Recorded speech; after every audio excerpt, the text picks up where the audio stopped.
संचालनालय में सीटों की वृद्धि करने जा रही है। जी हां, आपको बता दें कि उच्च शिक्षा मंत्री मोहन यादव ने जनसंपर्क संचालनालय में आयोजित हुई प्रेस वार्ता में जानकारी देते हुए बताया कि शासकीय और अशासकीय महाविद्यालय और उच्च शिक्षा उत्कृष्टता संस्थान में स्नातकोत्तर स्तर पर 15% की वृद्धि की जाती है, मगर विशेष परिस्थितियों में आवश्यकता होने पर आयुक्त उच्च शिक्षा संचालनालय की अनुमति से संचालित पाठ्यक्रम की संख्या में वृद्धि की जा सकेगी। उच्च शिक्षा मंत्री ने बताया कि नवीन विषयों के लिए प्रोफाइल का सत्यापन 7 और 8 अक्टूबर को ई प्रवेश पोर्टल के माध्यम से किया जाएगा।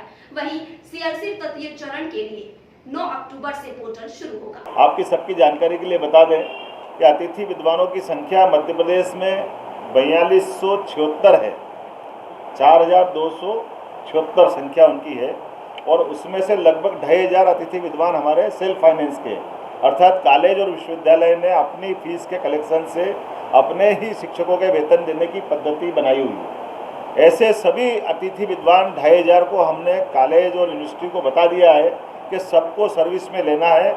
यद्यपि हम जानते हैं कि अभी हमारा शैक्षणिक सत्र पढ़ाई वाला नहीं चल रहा था, लेकिन हमारी सहानुभूति पूरी उनके साथ है, इसलिए सभी अतिथि विद्वानों को कहा है जो सेल्फ फाइनेंस के वो सबके सब लोग अपने अपने कॉलेज में या विश्वविद्यालय में जाकर अपनी सेवाएं दे रहे हैं, एडमिशन में मदद कर रहे हैं, ऑनलाइन पढ़ाई होगी तो उसमें मदद करेंगे। हमने उनको सबको लगाने का निर्णय लिया।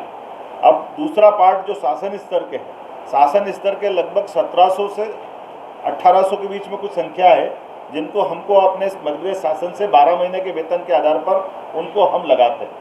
हमने लगभग 832 अतिथि विद्वान जो शासन के स्तर के 10 सितंबर तक उनको चॉइस फिलिंग दी थी, ताकि वो अपने अपने कॉलेज में जहाँ जहाँ सीट वैकेंट है वहाँ जाकर वो अपनी आमद दे।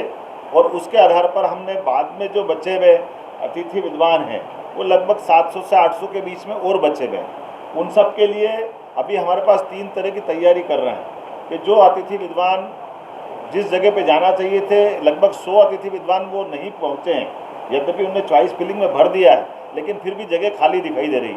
तो अभी हमको ये आकलन करना है कि वो वाकई खाली है या जगह भरी हुई है। दूसरा पार्ट हमारा इसमें ये प्रारंभ हो रहा है कि जहाँ ट्रांसफ़र से हमारे शिक्षक पहुँच गए तो वो अतिथि विद्वान वाली जगह वो भर गई है।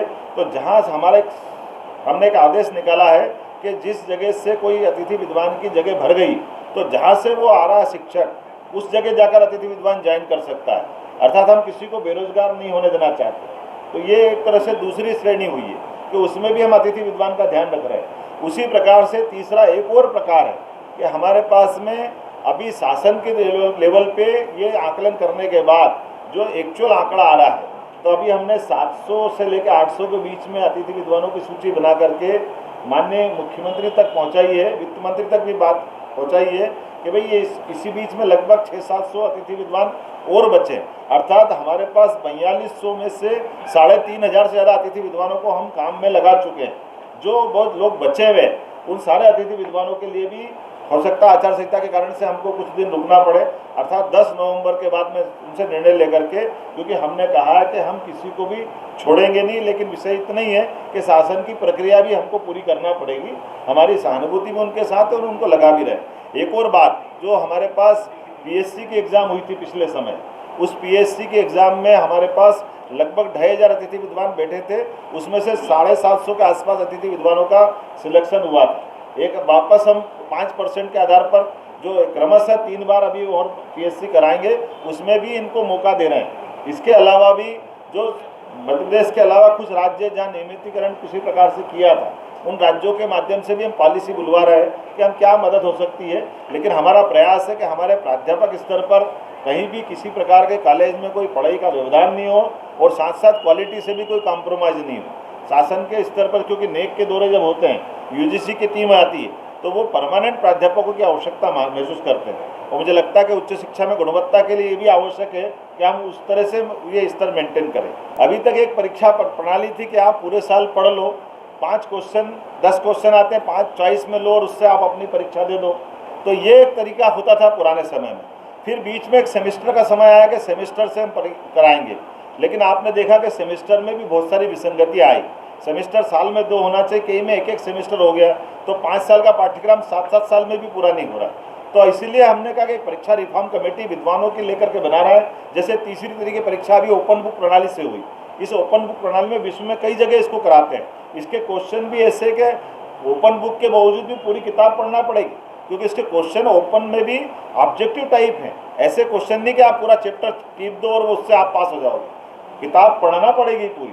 तो आने वाले समय में हम परीक्षा की ओर कौन सा तरीका लाएं ताकि ये कोरोना के कारण से भी गुणवत्ता भी बनी रहे और परीक्षा में भी सफल हो जाए। रिजल्ट लेट हुआ है और वो किसी कारण से बाद में आ रहा है या सप्लीमेंट्री पास करके आ रहा है, उनको एडमिशन चाहिए, तो उनके लिए भी हम पोर्टल पुनः खोल रहे हैं, क्योंकि कई लोगों की शिकायत थी कि हमको एडमिशन नहीं मिला। तो हम ये चाह रहे हैं कि लेकिन ये सारी चीज़ें हम ऑनलाइन कर रहे हैं, क्योंकि कोरोना के कारण से जो कठिनाई है, सीधे कॉलेज में आकर के भीड़ लगाने से काम नहीं चलने वाला है। तो हमने ऑनलाइन इसमें वापस एडमिशन चालू कर रहे हैं और मेरिट सूची के आधार पर इनका महाविद्यालयवार मेरिट सूची जारी करने का अधिकार रहेगा।